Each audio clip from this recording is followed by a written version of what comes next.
Hello students, आज हम पढ़ने वाले हैं स्टेट्स ऑफ मैटर यानी कि पदार्थ की अवस्थाएं।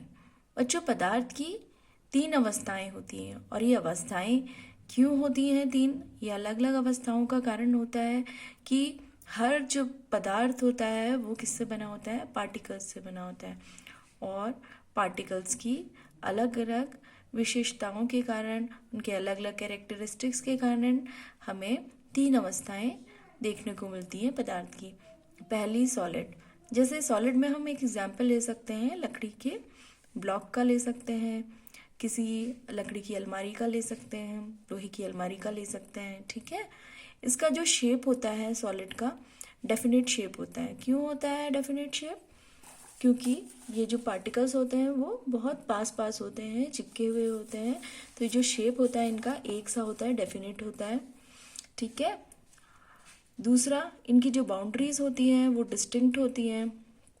आप सॉलिड के किसी ब्लॉक को अगर फर्श पे रख दें तो भी वो वैसा ही होगा, किसी मेज़ के ऊपर रख दें तो भी वो उसी तरह का होगा, उसकी बाउंड्री बदलेगी नहीं।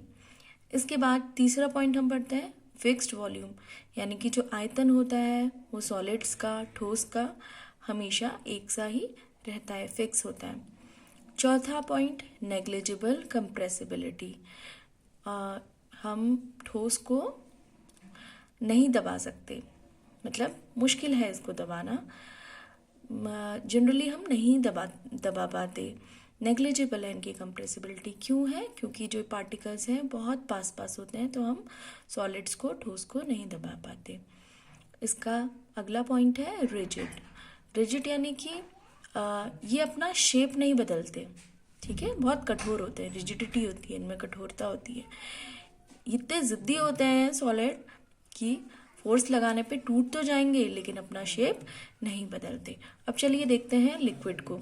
लिक्विड में आप पार्टिकल्स देख पा रहे हो, पार्टिकल्स एक दूसरे से थोड़ा सा दूर दूर है, सॉलिड में बहुत पास पास हैं, लिक्विड में थोड़ा दूर होते हैं, लेकिन इनका भी कोई डेफिनेट शेप नहीं होता। सॉलिड में क्या देखा था हमने? एक डेफिनेट, एक निश्चित शेप था, इनका आकार था एक निश्चित सॉलिड का, लेकिन लिक्विड का निश्चित आकार नहीं होता।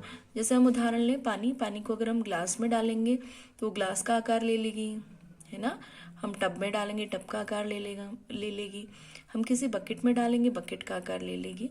तो जो आकार होता है लिक्विड्स का वो डेफिनेट नहीं होता, निश्चित नहीं होता। No definite boundaries. Boundaries liquid की डेफिनेट नहीं होती।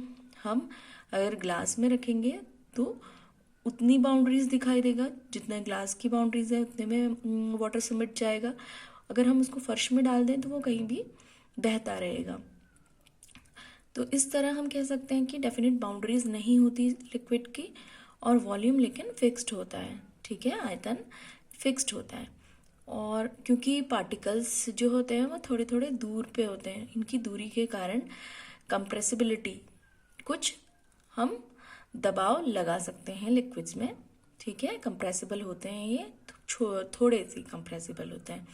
इसके बाद ये रिजिड नहीं होते, कठोर नहीं होते सॉलिड की तरह। इनमें फ्लूइडिटी का गुण होता है। फ्लूइडिटी यानी कि तरलता होती है। तरलता का मतलब है कि ये आराम से बह सकते हैं, अपना शेप चेंज कर सकते हैं, और जिस भी कंटेनर में इन्हें रखते हैं उसी का ये लिक्विड शेप ले लेते हैं। इसके बाद हम बढ़ेंगे आगे गैसेस की तरफ। गैसेस में आप देख पा रहे हैं कि पार्टिकल्स काफ़ी दूर दूर होते हैं, इनमें मोशन होता रहता है। ठीक है, मूवमेंट होता रहता है इन पार्टिकल्स के बीच में, क्योंकि ये बहुत दूरी में होते हैं और एक दूसरे को धकेलते रहते हैं। इस वजह से जिस भी कंटेनर में हम रखेंगे उस कंटेनर में ये पूरे फिक्स हो जाते हैं, उसमें पूरा एडजस्ट कर लेते हैं उस कंटेनर में। ठीक है, इनका कोई डेफिनेट शेप नहीं होता है। जैसे हवा का कोई एक शेप नहीं होता है, इनकी कोई आकृति नहीं होती है गैसेस की, और डेफिनेट बाउंड्रीज भी नहीं होती है। ठीक है, डेफिनेट बाउंड्रीज यानी कि हम ये भी बहते रहते हैं। ठीक है, अगर हमने किसी एक ग्लास में गैसेस को फिल कर दिया तो ये ग्लास से भी बाहर चले जाएंगे, कोई फिक्स बाउंड्री नहीं है इनकी।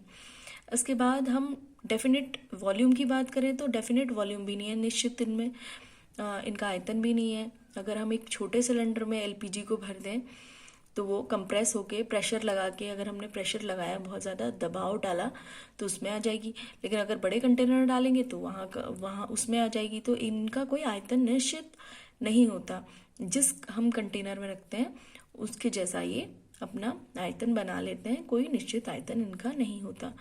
और इनकी जो कंप्रेसिबिलिटी है, मतलब हम इनको दबाते हैं तो ये आराम से दब जाते हैं, बहुत ज़्यादा कंप्रेसिबल होते हैं। तभी तो आप देखते हो घरों में जो सिलेंडर होते हैं उसमें बहुत सारी गैस दबा दबा के हमने भरी होती है, और हम उसको यूज़ करते जाते हैं तो जितनी भी गैस होती है वो फिर उस कंटेनर का शेप लेती जाती है। ठीक है। और गैसेस में भी फ्लूइडिटी होती है, फ्लूइडिटी यानी कि तरलता होती है गैसेस में। ठीक, ये भी क्या करते हैं, बहते हैं जैसे liquids. Okay class, thank you.